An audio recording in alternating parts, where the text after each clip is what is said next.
बातें करते हम खेतों की और उसके रखवाली की, बाग बगीचा फल फूलों और फसलों की हरियाली की।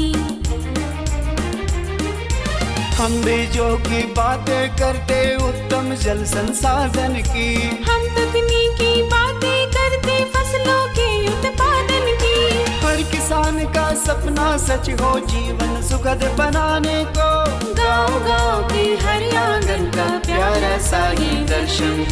कृषि दर्शन, कृषि दर्शन, कृषि दर्शन, कृषि दर्शन, कृषि दर्शन, कृषि दर्शन, कृषि दर्शन, कृषि दर्शन।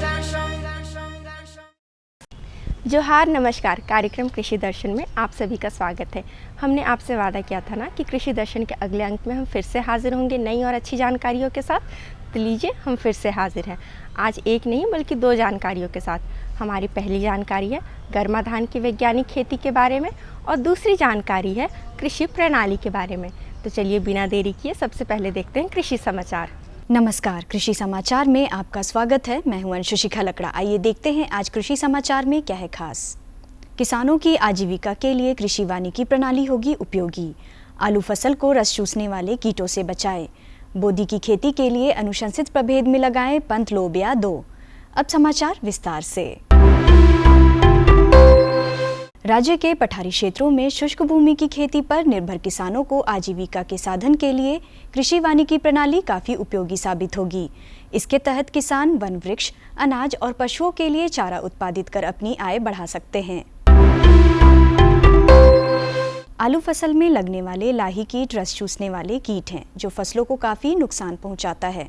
आलू फसल को लाही कीट से बचाने के लिए प्रोफेनोफास 1500 मिलीलीटर या इमिडाक्लोप्रिड 500 मिलीलीटर प्रति हेक्टेयर का छिड़काव करें। किसान भाई, जब आप आलू की खेती करें तो रोगरोधी किस्मों का चयन करें। इन किस्मों के चयन से आलू फसल में रोग का प्रकोप कम होता है। इन किस्मों में कुफरी नवीन, कुफरी सिंदूरी, कुफरी नीलकंठ शामिल हैं। किसान भाइयों, बहुत सारी रोग रोधी आलू की किस्में अवेलेबल हैं जिन पे रोग का प्रकोप बहुत कम होता है। इसमें कुफरी नवीन है, कुफरी सिंदूरी है, अभी जो नई रिलीज हुई कुफरी नीलकंठ है। इन जो और बहुत सारी किस्में हैं जिनका चुनाव करें, क्योंकि इनमें जो झुलसा बीमारी है इस रोग का जो प्रकोप है बहुत कम होता है। बोदी की खेती से अधिकाधिक उत्पादन लेने के लिए 40 किलोग्राम बीज प्रति हेक्टेयर लगाएं। कतार से कतार की दूरी 30 सेंटीमीटर और बीज से बीज की दूरी 15 सेंटीमीटर रखें।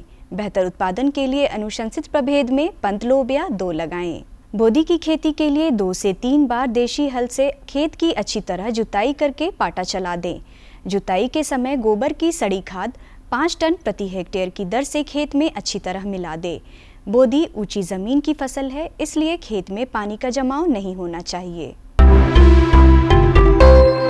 किसान भाई बागवानी में निकौनी के लिए नूतन खुरपा नामक कृषि यंत्र का प्रयोग कर सकते हैं। इसकी कार्यक्षमता 6 से 8 डिसमिल प्रतिदिन है। आज की विशेष जानकारी है गोभी वर्गीय फसलों में रासायनिक दवा के बिना कीट नियंत्रण के बारे में। गोभी वर्गीय फसलों में रासायनिक दवा के बिना कीट नियंत्रण करने के लिए फूल गोभी और पत्ता गोभी को कतारों में लगाएं। इसमें गोभी के हर 25 कतार के बाद 2 कतार सरसों फसल लगाएं। ध्यान रहे, इसमें पहला और अंतिम कतार सरसों फसल का ही होना चाहिए। और अब एक नज़र राज्य के 5 प्रमुख शहरों के मौसम के मिजाज पर। आज राज्य के 5 प्रमुख नगरों के अधिकतम और न्यूनतम तापमान कुछ इस प्रकार दर्ज किए गए। रांची का अधिकतम तापमान। कृषि समाचार में आज इतना ही। अगले दिन अगले अंक में फिर मुलाकात होगी कुछ ताज़ा तरीन खबरों के साथ। तब तक के लिए दीजिए इजाज़त। नमस्कार, जोहार।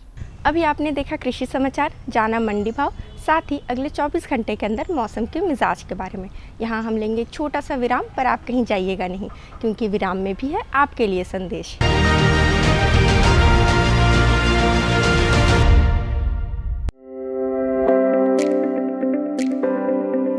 आज भारत का किसान पहले से अधिक सशक्त, समृद्ध और आत्मनिर्भर है। इसका कारण है माननीय प्रधानमंत्री श्री नरेंद्र मोदी जी के नेतृत्व में भारत सरकार द्वारा लगभग 10 वर्षों से किसानों के लिए चलाई जा रही अनगिनत योजनाएं जैसे सॉइल हेल्थ कार्ड, प्रधानमंत्री फसल बीमा योजना, पीएम किसान सम्मान निधि योजना, पीएम किसान समृद्धि योजना, पीएम कृषि सिंचाई योजना इत्यादि।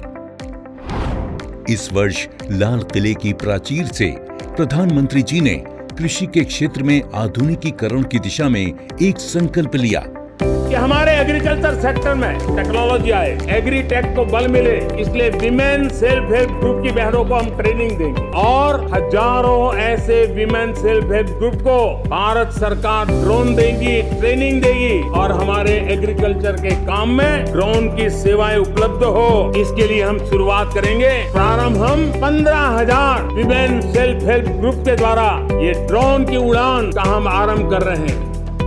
इसी कड़ी में आज प्रधानमंत्री नरेंद्र मोदी जी ड्रोन दीदी योजना का शुभारंभ कर रहे हैं।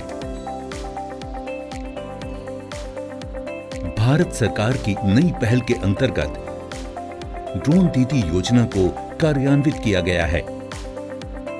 ड्रोन और उसके सहायक एक्सेसरीज की खरीद के लागत का 80% या अधिकतम 8 लाख रुपए तक स्वयं सहायता समूहों को केंद्रीय वित्तीय सहायता प्रदान की जाएगी। इस क्रांतिकारी पहल से अतिरिक्त आय अर्जित करने के लिए हमारे किसान सक्षम होंगे। माननीय प्रधानमंत्री श्री नरेंद्र मोदी जी के नेतृत्व में भारत सरकार किसानों को ड्रोन के उपयोग के लिए प्रोत्साहित कर रही है। किसान ड्रोन का उपयोग कर पारंपरिक खेती के तरीकों को बदल रहा है।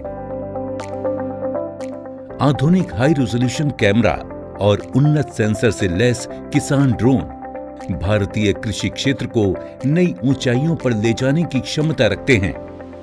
कीटनाशकों और उर्वरकों का छिड़काव, हवाई निगरानी, फसल और मृदा स्वास्थ्य की निगरानी, बीजारोपण, क्षतिग्रस्त फसलों का आकलन और फसल बीमा के दावों की जानकारी दे सकता है। किसान ड्रोन की उपलब्धता के लिए केंद्रीय कृषि मंत्रालय द्वारा ड्रोन की खरीद के लिए वित्तीय सहायता दी जा रही है। ड्रोन दीदी योजना को अपनाने से स्वयं सहायता समूह की महिलाओं पर व्यापक प्रभाव पड़ेगा और इनकी आय में भी वृद्धि होगी। थैंक यू प्रधानमंत्री जी। कल तक जो हमारे किसान संसाधन के अभाव में कठिनाइयों में थे, वो अब नई तकनीक की ताकत से मजबूत हो रहे हैं और यही परिवर्तन हमारा नया भारत है, जिसकी गूंज पूरी दुनिया में सुनाई दे रही है।